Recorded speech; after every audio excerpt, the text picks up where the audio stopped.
அதற்கு பிறகு ஆபிரகாமும் ஒரு வெளிப்பாடுள்ள ஒரு காணிக்கை கொடுத்தான். அவன் தசமபாகம் கொடுத்தான். அவனுக்கு தசமபாகம் கொடுக்கணும் யாரும் சொல்லல.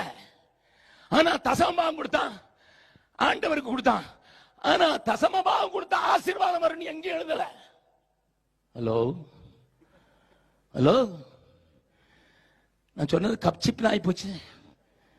Hallelujah. We are deviated from the word of God and the ways. We are deviated from the word of God and the ways of our forefathers. மனப்பூர்வமா கொடுக்கிறவங்க எல்லாம் காணிக்க வேங்கன்னு சொன்னாரு. இதுதான் ஆதி பிதாக்கள் நமக்கு கற்றுக் கொடுத்தவைகள். ஆனா இடையில தசமபாகம் வந்தது. இது கொடுத்தா அது கிடைக்கும், இது கொடுத்தா அது கிடைக்கும். இதை பிடிச்சு ஒரு கூட்டம் தசமபாகம் காணிக்கைக்கு ரொம்ப முக்கியத்துவம் கொடுத்து, அதுவும் கடந்த 100 ஆண்டுல தசமபாகம் தசமபாகம் தசமபாகம் தசமபாகம் தசமபாகம். அடப்பாவிகளா, who taught you this? என்னுடைய காலத்து பிதாக்கள் எனக்கு சொல்லவில்லை.